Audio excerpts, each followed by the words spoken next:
তাবারাক ওয়া তাআলা বলেছেন তোমরা অতক্ষণ পর্যন্ত মরিও না যতক্ষণ পর্যন্ত তোমরা মুসলমান না হয়ে যাবে। জোরে বলেন সুবহানাল্লাহ। কতক্ষণ পর্যন্ত আল্লাহ মরতে নিষেধ করেছেন? যতক্ষণ পর্যন্ত মুসলমান না হয়ে যাবে।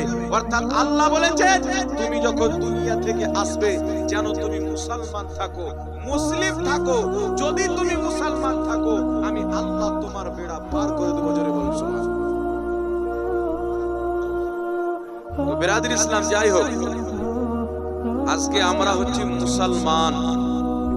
মুসলমান কাকে বলে? যারা ইসলাম ধর্মকে মানে তাদেরকে বলা হয় মুসলমান। ইসলাম কাকে বলে? ইসলাম হচ্ছে আল্লাহ তাবারাক ওয়া তাআলার মনোনীত ধর্ম, পছন্দনীয় দিন, আল্লাহ পাকের দিন, আল্লাহ পাকের রাসূলের দিন। এই জমিন আসমান, হিন্দু মুসলিম ইহুদি নাসারা, সমুদ্র পাহাড় পর্বত নদী নালা যা কিছু আছে এই সমস্ত জিনিসকে সৃষ্টি করেছেন আমার আল্লাহ। জোরে বলেন, সমস্ত জিনিসকে সৃষ্টি করেছেন আল্লাহ। তাই যারা দুনিয়াতে বসবাস করছে, সে হিন্দু হোক, মুসলিম হোক, খ্রিস্টান হোক, ইহুদি হোক, পাদ্রী হোক, যে কোনো ধর্মের লোক হোক না কেন, যখন দুনিয়াতে কোনো ধর্মকে মানবে বা একটি ধর্মকে ফলো করে চলবে, তো তার উপরে এটা জানা জরুরি যে যিনি আমাকে সৃষ্টি করেছেন আমি কোন ধর্মে চলবো যে আমার স্রষ্টা আমার প্রতি খুশি হবে। এটা সবাইকে জানা উচিত।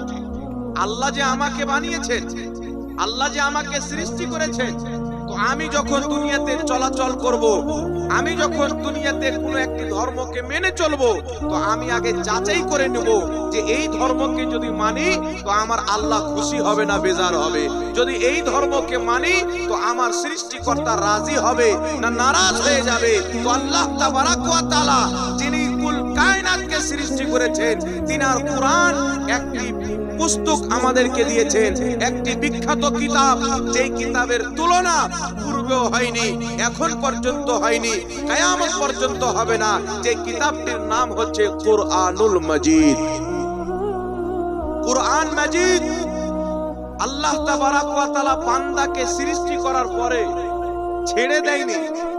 কারণ আমাদেরকে আল্লাহ দুনিয়াতে পাঠাবার পূর্বে একটি দুনিয়াতে আমরা ছিলাম, যে দুনিয়াকে বলা হয় রূহের দুনিয়া, আলামে আরওয়াহ, রূহের জগৎ, আত্মার জগৎ। আমার আত্মা, আপনার আত্মা, কুল কায়নাতের মানব জাতির আত্মা, সেটা মুসলিমের হোক, হিন্দুর হোক, খ্রিস্টানের হোক, আরে দলাদল তো দুনিয়াতে এসে হলো, কিন্তু আত্মার জগতে মহান রব্বুল আলামিন সারা পৃথিবীর মানব জাতির আত্মাকে একত্রিত করে বলেছিলেন, এ বলো আমি কি তোমাদের রব না? আমি কি তোমাদের মাবুদ না? আমি কি তোমাদের খোদা না? আমি কি তোমাদের খালিক না? তো আমরা সবাই এক বাক্যে আমাদের আত্মা জবাব দিয়েছিল যে আল্লাহ অবশ্যই তুমি হচ্ছ একমাত্র আমাদের রব। জোরে বল সুবহানাল্লাহ। এটা আপনিও বলেছিলেন, আমিও বলেছিলাম, হিন্দু ভাইদের আত্মা বলেছিল, ইহুদি নাসারাদের আত্মা বলেছিল, সারা পৃথিবীর মানবের আত্মা বলেছিল যে আল্লাহ তুমি আমাদের রব। তো আল্লাহ তাবারাক ওয়া তাআলা আত্মার জগতে আমাদেরকে শিক্ষা দিয়েছেন রব হচ্ছে একজন, মাবুদ হচ্ছে একজন, খালিক হচ্ছে একজন, আল্লাহ হচ্ছে একজন। আল্লাহ আত্মার জগতে শিক্ষা দিয়ে দুনিয়াতে আমাদেরকে পাঠিয়ে দিয়েছেন, কিন্তু আল্লাহ তাবারাক ওয়া তাআলা জানেন তিনি কতই বড় রহমান, কতই বড় দয়াবান, যে আমি তো আমার বান্দাকে দুনিয়াতে পাঠাচ্ছি, কিন্তু আমার বান্দার যে প্রকাশ্যে একটি দুশমন আছে যার নাম হচ্ছে শয়তান, এই শয়তান তো আমার বান্দার রূহের জগতে করা ওয়াদাকে ভুলিয়ে দিবে, রূহের জগতে করা আহাদকে ভুলিয়ে দিবে, ওয়াদাকে ভুলিয়ে দিবে। তাই আল্লাহ তাবারাক ওয়া তাআলা আমাদের ওয়াদাকে স্মরণ করিয়ে দেওয়ার জন্য আসমান থেকে মহান রব্বুল আলামিন কিতাব দিয়েছেন। বল সুবহানাল্লাহ। শয়তান তো আমাদেরকে ভুলিয়েছেন কি ভুলাইনি ভাই? কথা বলে। আত্মার জগতে যে ওয়াদাটা করেছিলাম আমাদের কেউ স্মরণ আছে? সবাইকে ভুলিয়ে দিয়েছে শয়তান। তো আল্লাহ পাক তো জানেন যে আমার বান্দা তো ভুলে যাবে, শয়তান তো ভুলিয়ে দিবে। কারণ শয়তানের বাস বান্দার উপরে চলে যায়। তো মহান রব্বুল আলামিন আমাদেরকে স্মরণ করিয়ে দেওয়ার জন্য নিজের সমস্ত মেসেজ, যেই মেসেজগুলো আমাদেরকে জীবনের প্রত্যেকটা জায়গাতে কাজে আসে। আপনি বিবাহ কি করে করবেন, কুরআন পাকের মধ্যে আছে। আপনি মোহরানা কিভাবে বাঁধবেন, কুরআন পাকের মধ্যে আছে। তালাকের মাসলা কিভাবে হবে, কুরআন পাকের মধ্যে আছে। নামাজ কত ওয়াক্তের পড়বেন, কুরআন পাকের মধ্যে আছে। কিভাবে চলাফেরা করবেন, কুরআন পাকের মধ্যে আছে। কোন পথে চললে আল্লাহ পাওয়া যাবে, এটাও কোরআন পাকে আছে। কোন পথে চললে আল্লাহ বেজার হবে, এটাও কোরআন পাকে আছে। জোরে বলেন সুবহানাল্লাহ। আমার আল্লাহ বলছেন যে আমার পবিত্র কিতাব কুরআন, এই কুরআন পাকে জমিন এবং আকাশে এমন কোন শুকনো জায়গা বাকি নাই, এমন কোন ভিজা জায়গা বাকি নাই, এমন কোন সাররা বাকি নাই যার জ্ঞান আমি আল্লাহ এই কুরআন পাকে দিইনি। জোরে বলেন, সমস্ত জিনিসের জ্ঞান আছে। এটা আপনার আমার দুর্ভাগ্য যে আল্লাহ আমাদেরকে সৃষ্টি করার পরে নিজের নবীর মাধ্যমে আমাদেরকে মেসেজ দিয়েছেন। আমি পড়লাম না, আমি জানলাম না। এটা আপনার আমার কপালের দুঃখ, এটা আপনার আমার ভুল, এটা আপনার আমার দুর্ভাগ্য। কিন্তু মহান রব্বুল আলামিন নিজের বান্দাকে সচেতন করার জন্য সর্বপ্রথম আল্লাহ তাবারাক ওয়া তাআলা আদম আলাইহিস সালামকে পাঠিয়েছেন, শীস আলাইহিস সালামকে পাঠিয়েছেন, নূহ আলাইহিস সালামকে পাঠিয়েছেন, ইব্রাহিম আলাইহিস সালামকে পাঠিয়েছেন। ইনারা সবাই হচ্ছে আল্লাহর মেসেঞ্জার, আল্লাহর পয়গম্বর, আল্লাহর নবী। আল্লাহ পাকের নবী রাসূলগণকে আল্লাহ একজনকে পাঠাননি। আল্লাহ যদি চাইতেন একজন নবী পাঠিয়ে খেল খতম। আল্লাহ যদি চাইতেন একটি কিতাব দিয়ে খেল খতম হয়ে যেত।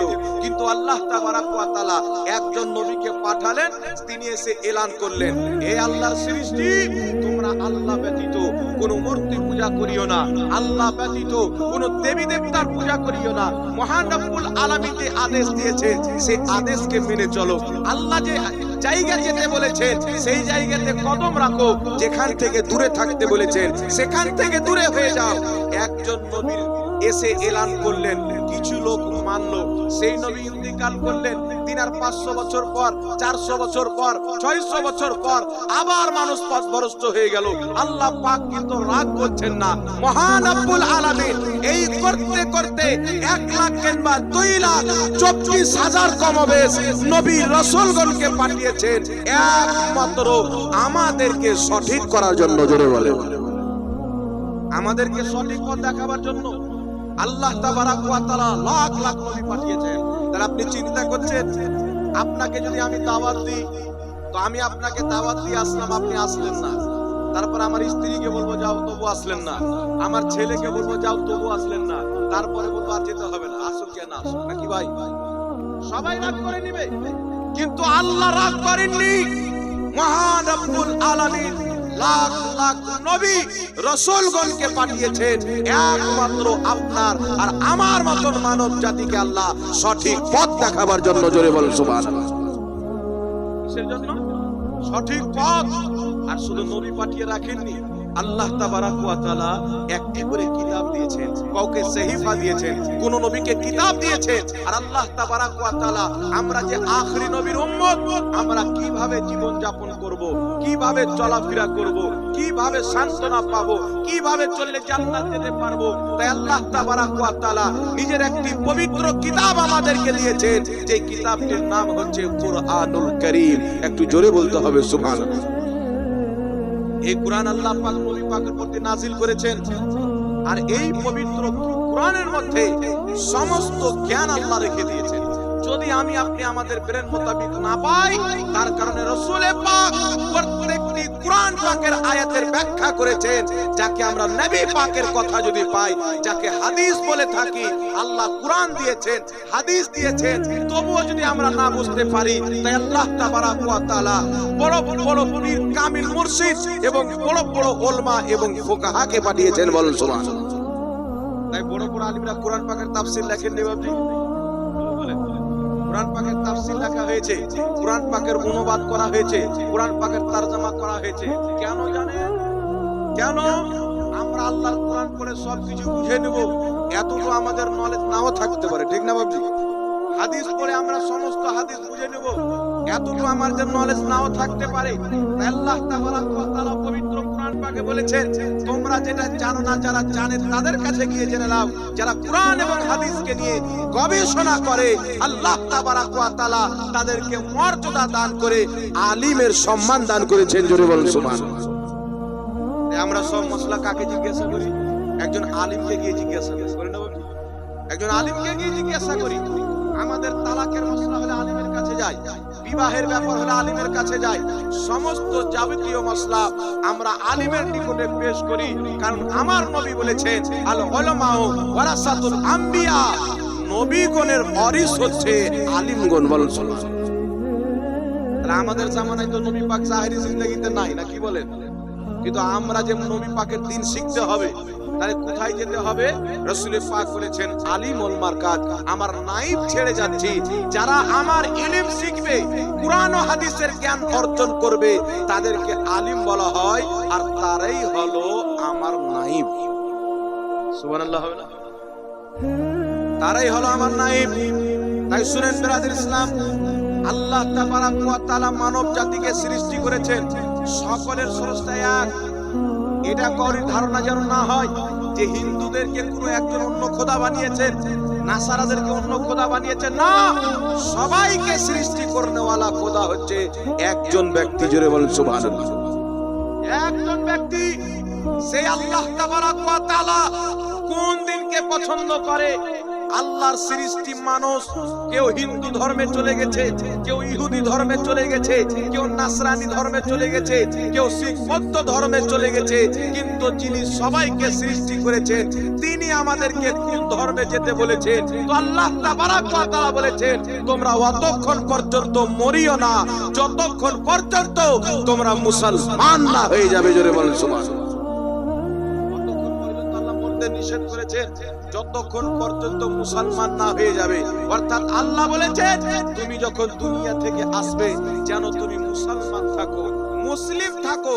যদি তুমি মুসলমান থাকো, আমি আল্লাহ তোমার বেড়া পার করে দেবো। জোরে বলুন সুবহানাল্লাহ। নিজের সকল সৃষ্টির জন্য এই কোরআন শুধু মুসলিমদের জন্য না। এই কোরআনকে পড়ে ইহুদি মুসলমান হয়েছে, এই কোরআনকে পড়ে নাসারা মুসলমান হয়েছে, এই কোরআনকে পড়ে হিন্দু ধর্মের অনেক লোক মুসলমান হয়েছে। কোরআন এমন একটি কিতাব, এই কোরআনকে যারা হেদায়েতের নিয়তে, মহব্বতের নিয়তে পড়েছে, আল্লাহ তাআলা তাদের অন্ধকার কলবে হেদায়েতের চিরাগ জ্বালিয়ে দিয়েছে। বলুন সুবহানাল্লাহ। এটা আমাদের ঘটনা যে আমরা মুসলমান, এখানে শত শত লোক বসে আছেন, কিন্তু কোরআন যদি পড়তে জানে খুব বেশি হলে 20টা হতে পারে। আমরা নিজে শিখিনি, কিন্তু আমাদের সন্তান সন্ততিকে শেখাই, নাকি বলে? এটা আমাদের কমতি, আমাদের ঘাটতি। তাই কোরআন নিয়ে পড়তে হবে, সন্তান সন্ততিকে পড়াইতে হবে। তাই আল্লাহ পাক কোরআন পাকে বলেছেন, ইন্নাদ দীনা ইনদাল্লাহিল ইসলাম, নিশ্চয় আল্লাহ পাকের নিকটে একটি দিন পছন্দ, একটি দিন হচ্ছে গ্রহণযোগ্য, যে ধর্মটার নাম, যে দিনটার নাম হচ্ছে ইসলাম। জোরে বলেন। আল্লাহ কোরআন ডাক দিয়ে বলছেন, হে আমার সৃষ্টি, হে আমার বান্দা বান্দীরা, আজকে তোমরা আমার দিন ছেড়ে কোথায় চলে গেছো? তোমরা যারা বিভিন্ন দিনে চলে গেছো, তোমরা সবাই আমার পছন্দ দিন, আমার মনোনীত দিন ইসলাম ধর্মের মধ্যে চলে এসো। জয় বল সুবহানাল্লাহ। আল্লাহ পাক আমাদেরকে মুসলমান করে মুসলমান বাড়িতে পাঠিয়েছেন, এটা আমাদের খুশকিসমত না বাবজি? বলেন, এটা আমাদের ভাগ্যের ব্যাপার না যে আল্লাহ আমাদেরকে মুসলমান করেছেন? তাই শুনেন, ইসলাম হচ্ছে একটি মনোনীত ধর্ম, আল্লাহর পছন্দ ধর্ম। আপনি মুসলমান হয়েছেন, আপনি যখন ইসলামকে কবুল করলেন, তো আপনি কি জানেন যে আল্লাহ আপনার উপরে কি কি ফরজ করেছেন, কি কি ওয়াজিব করেছেন? আল্লাহ তাআলা কোন পথে চলতে বলেছেন, কোন পথ থেকে আপনাকে বাঁচতে বলেছেন? মহান রব্বুল আলামিন তার পবিত্র কোরআনে আমাদের জীবনের সমস্ত মসলা বয়ান করেছেন। সুবহানাল্লাহ। এটা আমাদেরকে জানতে হবে, কি হবে না বাবজি? আচ্ছা বলেন তো, আপনি বাড়িতে একটা জিনিস তৈরি করলেন, একটা চালা বাঁধলেন, আপনার কোনো উদ্দেশ্য আছে না যে রান্নাঘরের উপরে দেব বা কোথায় আপনার পর্দা হিসেবে দেব?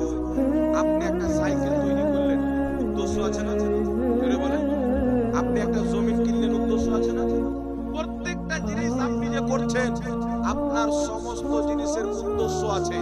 তো আল্লাহ তাবারাক ওয়া তাআলা যে আমাদেরকে সৃষ্টি করেছেন আশরাফুল মাখলুকাত, তাহলে বলেন তো আল্লাহ আমাদেরকে আশরাফুল মাখলুকাত সৃষ্টি করেছেন, তো আমাদেরকে সৃষ্টি করার আল্লাহর কিছু উদ্দেশ্য আছে না নাই? কথা বলেন, আছে না নাই? ওই উদ্দেশ্যটা কি?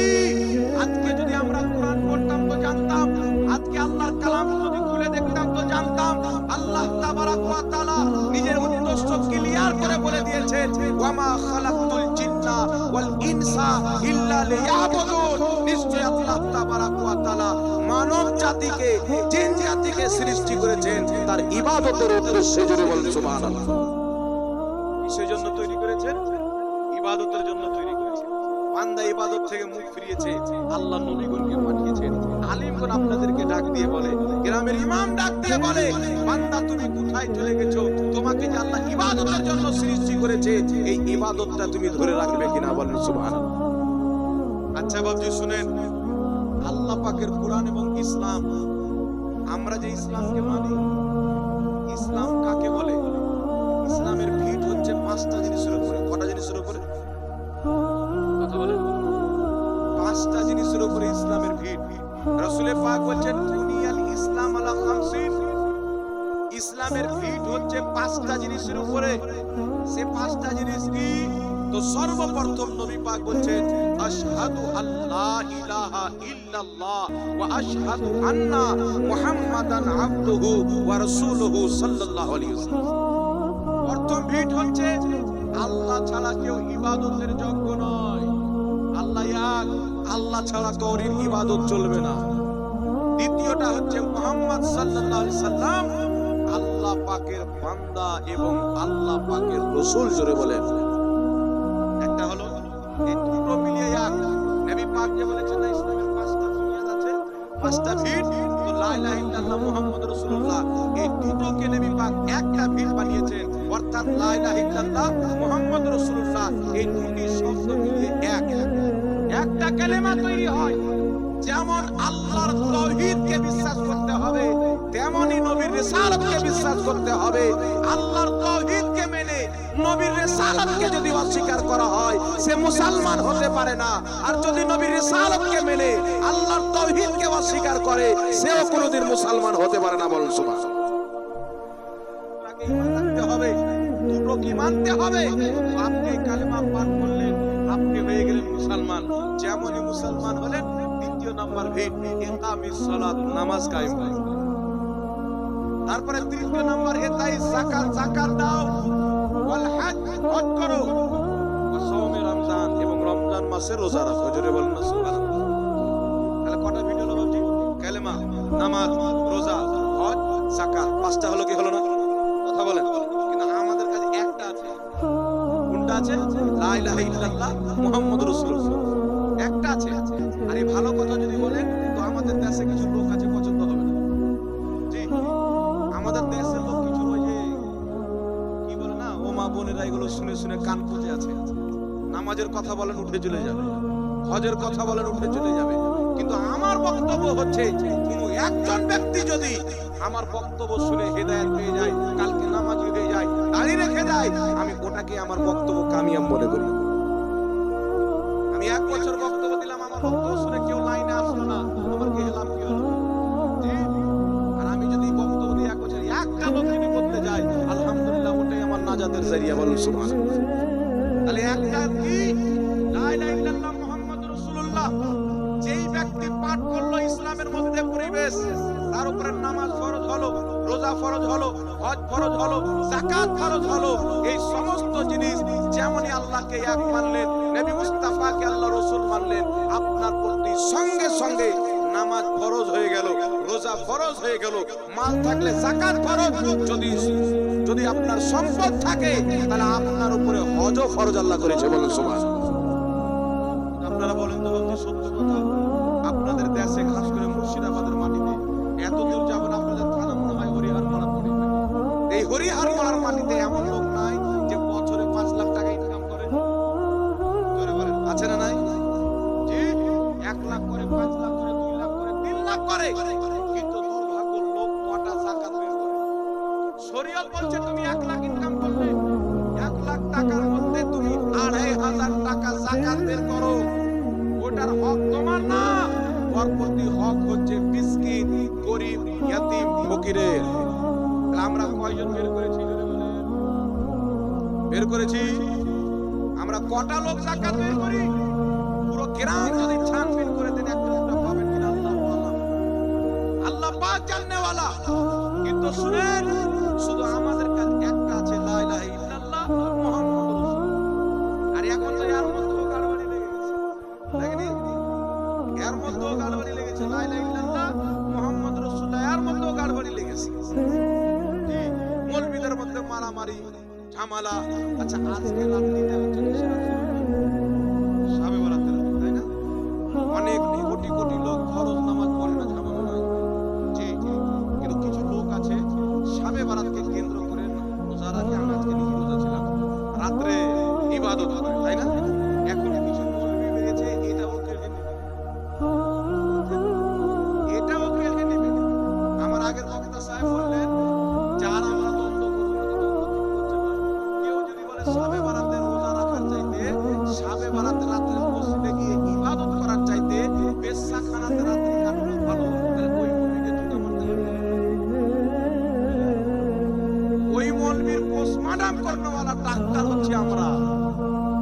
জি, আর আমাদের ডক্টরি চালু থাকবে। বাংলাদেশের মৌলবী ফতোয়া দিয়েছে, একজন ভাই আমাকে বলছে, হুজুর শাবে বরাতের রাত্রিতে আল্লাহর ইবাদত করা এতই গুরুত্বপূর্ণ যে বেশ্যাখানাতে রাত্রি কাটালে এর চাইতে ভালো। আমি বললাম, যে মৌলবী বলেছে ওর ঈমান তো নাই, ওর বউটাও চলে গেছে, যাবে কি যাবে না ভাবছি? জোরে বলেন। কিন্তু নবী পাকের শরীয়ত আলাদা।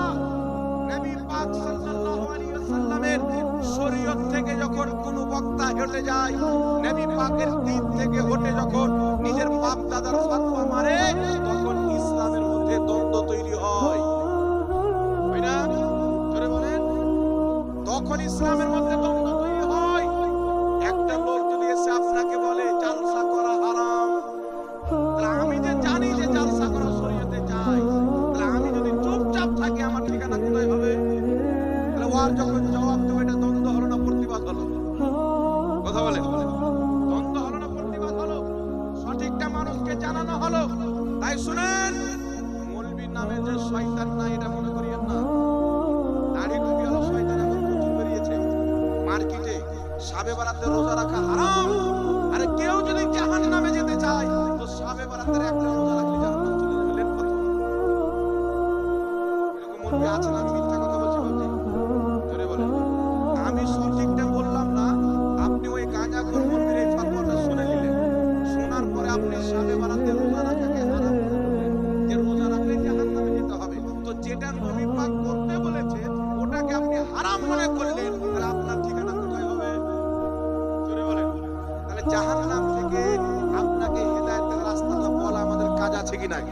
হেদায়েত তো দেনেওয়ালা আল্লাহ, কিন্তু রাস্তা তো দেখাতে পারি। জোরে বলেন।